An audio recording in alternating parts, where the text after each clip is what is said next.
습니다. 그러나 경기 후 미국에서는 이보다 더 큰 관심을 끈 장면이 있었습니다. 완벽해 보였던 LAFC가 손흥민이 경기장을 떠난 직후 믿기 어려운 변화를 보였기 때문입니다. 단 한 명, 손흥민만 빠졌을 뿐인데 LAFC에는 과연 무슨 일이 벌어진 것일까요? 지금부터 이 속보를 통해 함께 살펴보겠습니다. 한국 시간으로 7월 23일 BMO 스타디움에서 열린 MLS 17라운드 레알 솔트레이크전에서 손흥민은 최전방 공격수로 선발 출전했습니다. 특히 이날 경기는 구단이 홈팬들을 위해 준비한 손흥민 데이와 겹쳤기 때문에 경기 시작 전부터 경기장 전체가 손흥민을 향한 기대감으로 뜨겁게 달아올랐습니다. 그리고 손흥민은 그 기대에 단 11분 만에 응답했습니다. 손흥민은 페널티 박스 바깥 중앙에서 공을 잡았습니다. 침착한 드리블로 수비 압박을 영리하게 벗겨낸 그는 눈앞에 작은 공간이 열리자 조금도 망설이지 않았습니다. 곧바로 강력한 왼발 슈팅을 시도했고 공은 그대로 골망을 흔들었습니다. 이는 손흥민의 리그 두 번째 골이자 LAFC의 선제골을 안긴 완벽한 득점이었습니다. 하지만 손흥민의 진정한 영향력은 직접 골을 넣는 장면에서만 드러난 것이 아니었습니다. 전반 40분 LAFC는 상대의 공격을 끊어낸 뒤 빠른 역습을 전개했습니다. 손흥민이 하프라인 부근까지 내려와 공을 받는 순간 솔트레이크 수비수들의 시선은 일제히 그에게 집중됐습니다. 손흥민은 불필요하게 몸을 돌리지 않았습니다. 그는 수비진의 시선이 자신에게 쏠린 순간을 정확히 이용해 중앙의 초우니에르에게 패스를 연결했고 초우니에르는 침착하게 볼을 잡은 뒤 수비 뒷공간으로 절묘한 패스를 찔러 넣었습니다. 이후 데니스 부앙가가 깔끔하게 마무리하며 LAFC의 두 번째 골을 성공시켰습니다. 공식 기록상 득점과 도움은 초우니에르와 부앙가에게 돌아갔지만 이 공격의 출발점은 분명 손흥민이었습니다. 그는 자신에게 집중된 수비를 끌어당기며 동료들이 편하게 전진할 수 있는 공간을 만들어냈습니다. 손흥민은 단 한 번의 패스로 솔트레이크의 수비 조직 전체를 무너뜨렸습니다. 이 장면은 세컨드 어시스트로 인정됐으며 손흥민은 득점뿐만 아니라 공격 전개의 중심에서도 결정적인 역할을 수행했습니다. 그리고 후반 23분 손흥민은 다시 한번 솔트레이크 수비진에게 공포를 안겨주었습니다. LAFC가 역습을 전개하는 상황에서 손흥민은 수비수들의 움직임보다 한 발 먼저 뒷공간으로 정확하게 침투했습니다. 방심하고 있던 디안드레 예들리는 손흥민을 막기 위해 몸을 던졌지만 공은 그의 몸에 맞고 그대로 골문 안으로 들어갔습니다. 공식 기록은 예들린의 자책골이었습니다. 하지만 손흥민의 침투와 슈팅이 없었다면 결코 나올 수 없는 골이었습니다. 손흥민은 직접 골을 넣었고 상대 수비를 끌어당겨 동료의 득점을 만들었으며 결국 상대 수비수의 자책골까지 유도했습니다.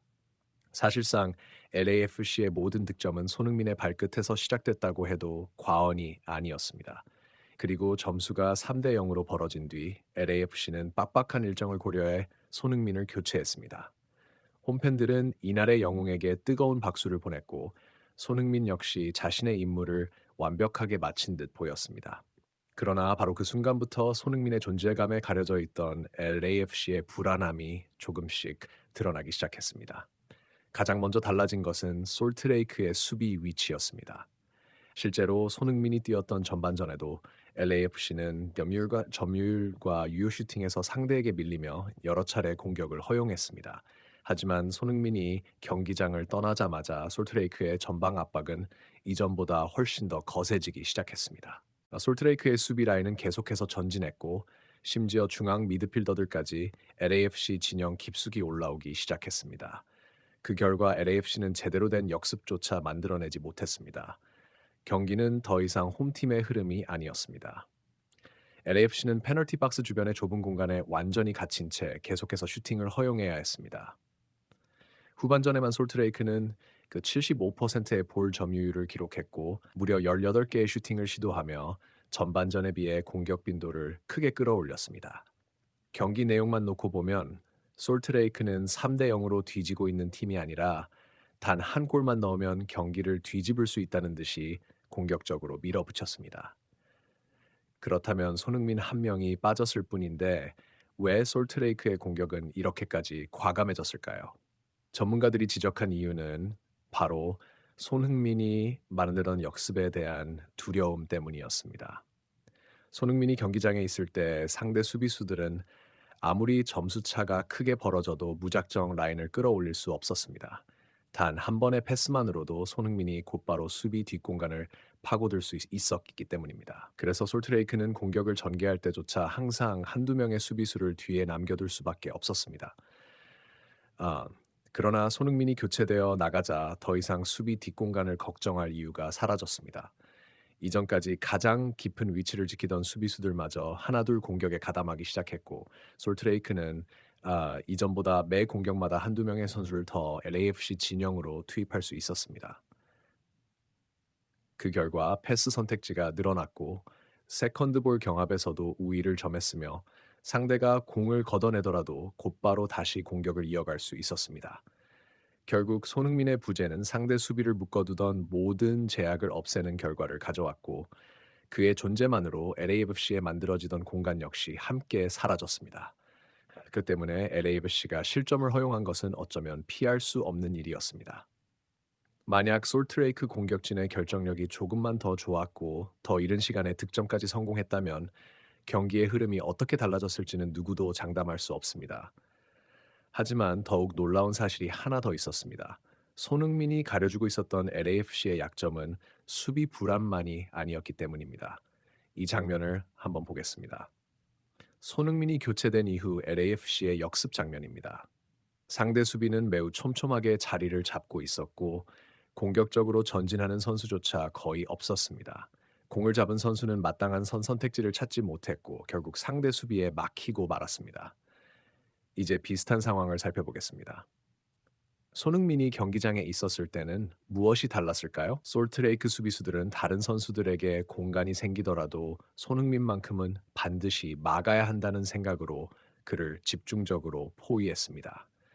상대 선수들 역시 손흥민에게 단 한 번이라도 공간을 허용하는 순간 경기 전체가 무너질 수 있다는 사실을 본능적으로 알고 있었기 때문입니다. 그래서 손흥민은 공을 갖고 있지 않을 때조차 상대 수비의 시선을 끌어당겼고 그 결과 동료들에게는 자연스럽게 패스길과 공간이 만들어졌습니다. 그러나 손흥민이 교체된 이후에는 상대가 더 이상 특정 선수 한 명에게 수비를 집중할 필요가 없어졌습니다. 수비 간격은 훨씬 촘촘해졌고 LAFC의 역습은 단순하고 예측하기 쉬운 패턴으로 바뀌었습니다. 상대는 손흥민만 막으면 된다고 생각했습니다. 하지만 손흥민이 경기장에 있을 때는 그조차도 막아낼 수 없었습니다. LAFC가 기록한 모든 득점, 선제골부터 전반 종료 직전의 공격 전개, 그리고 상대 자책골을 유도한 마지막 장면까지 모두 손흥민의 움직임에서 시작됐기 때문입니다. 바로 이러한 이유로 경기 후 현지 언론들조차 이날 경기를 손흥민의 밤이라고 평가했습니다. 그리고 이러한 영향력은 통계에서도 그대로 드러납니다. 현재 손흥민은 MLS에서 도움 8개를 기록하며 리그 선두를 달리고 있습니다. 이는 축구의 신이라 불리는 리오넬 메시보다도 한 개 더 많은 도움 기록입니다. 이번 시즌 공식전에서도 그의 활약은 매우 인상적입니다. 23경기에서 무려 수십 개의 공격 포인트를 기록하며 경기당 0.87개의 공격 포인트를 만들어내는 압도적인 생산성을 보여주고 있습니다. 그는 여전히 세계적인 선수다운 기량을 꾸준히 증명하고 있습니다. 무대가 바뀌고 시간이 흘러도 우리가 손흥민을 자랑스럽게 생각하는 이유는 단지 그가 한국 선수이기 때문만은 아닙니다. 그는 최고의 실력으로 대한민국의 이름을 세계에 빛내고 있으며 누구도 걸어보지 못했던 길을 스스로 개척해 나가고 있기 때문입니다. 대한민국 축구의 자부심, 손흥민. 오늘 영상은 여기까지입니다. 앞으로도 계속될 그의 위대한 도전을 함께 응원하겠습니다.